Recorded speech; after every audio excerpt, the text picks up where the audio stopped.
يا مريم، تعي اجلسي عندي شوي واسمعيني زين. اي اهلا. انا من زمان وانا اراقبك واشوف قديش انتي بنت محترمة وتتحملين المسؤولية رغم كل الظروف اللي مريتي فيها. فدورت لك بنفسي ولقيت لك وظيفة في مصنع كبير جدا للاسماك.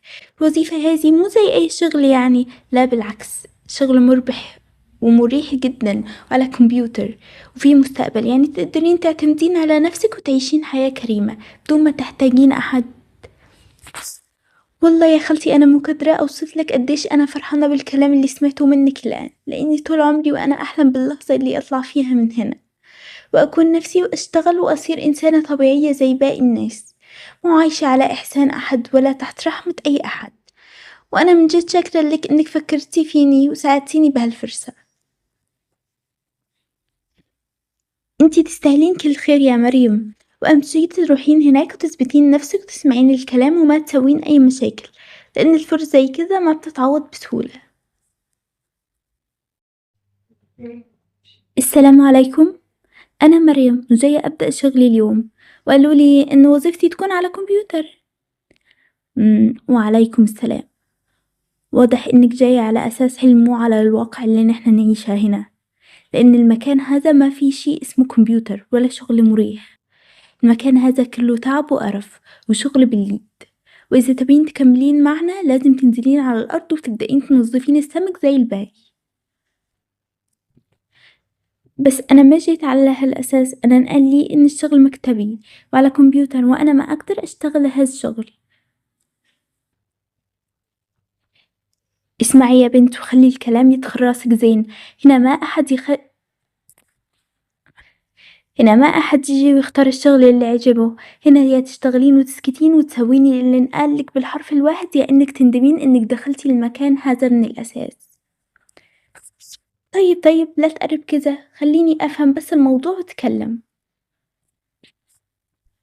طيب.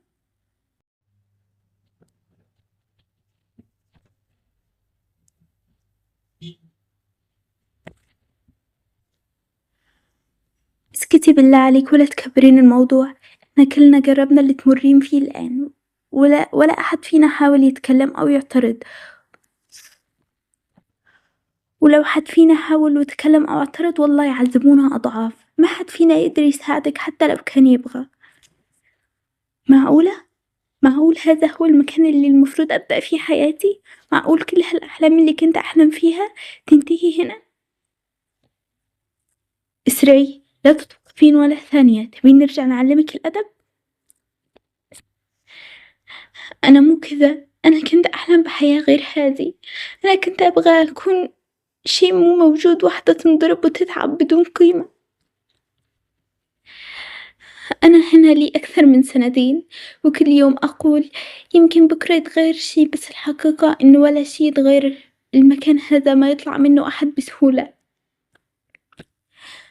طيب ليه ما نحاول نهرب كلنا مع بعض؟ يمكن نقدر. الكلام هذا قلناه قبل كتير، كل مرة نحاول يمسك اللي يحاول ويصير عبرة للباقي، عشان كذا الكل صار ساكت وخايف. أنا ما أقدر أكمل كذا، ولو جلست هنا أكثر راح أفقد نفسي تماما. لازم أجرب أهرب حتى لو كان النتيجة إني أمسك. وين رايحة إنتي؟ على أي أساس؟ إنت شكلك نسيتي نفسك ومكانك. أرجوك خليني أطلع، والله ما أرجع. بس أبغى أعيش حياة طبيعية زي أي إنسان. أنا تعبت خلاص. إنتي هنا ما عندك خيار، ورجعي مكانك قبل لا أخليك تتمنيني الموت صدق. أنا حاولت أكون قوية، حاولت أتحمل وأصبر وأقول يمكن ربي يفرجها، بس كل يوم كان أسوأ من اللي قبل، لدرجة إني وصلت لمرحلة ما عاد أشوف فيها أي أمل ولا أي سبب يخليني أكمل.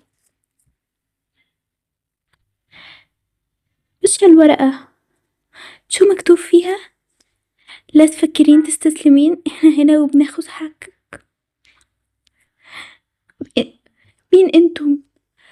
لازم أرن على هذا الرقم. ألو، أنا لقيت هالرقم على الورقة. ألو، اسمعيني، اسمعيني زين وخليك هادية. احنا عارفين كل شي يصير في المصنع من فترة، ونعرف قديش انتم بتتعرضون لظلم كبير، بس كنا ننتظر اللحظة المناسبة عشان نتحرك بدون ما حد يهرب منهم أحد.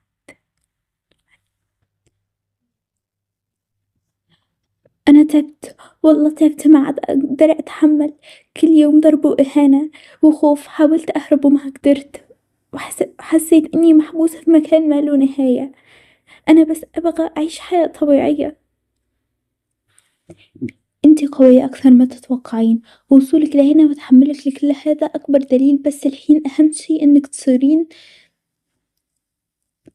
تصبرين شوي كمان وما تسوين أي حركة ممكن تخرب الخطة، لأننا قريب جدًا ننهي كل شي. طيب أنا أثق فيكم بس لا تخلوني. أوكي، وعد مو بس بنساعدك، بناخذ حقك وحق كل واحد انظلم هناك. المكان هذا واضح إن فيه استغلال كبير، لازم نوقف كل شي قبل ما نتحرك. بنخش عليهم بهيئة رجال أعمال، نطلب صفقة كبيرة جدًا، نستغل الفرصة نحط الكاميرات بكل زاوية، وأول ما نجمع الأدلة نبلغ الشرطة فورًا ولا نخلي أحد يفلت. مساء الخير. مساء النور. إحنا جايين نتفق معكم على صفقة كبيرة لتوريد الأسماك.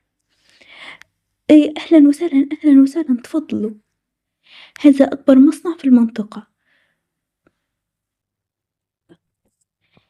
كل شي صار واضح، الضرب والإهانة كل شي بيتصور الآن. أوكي اسكت بس.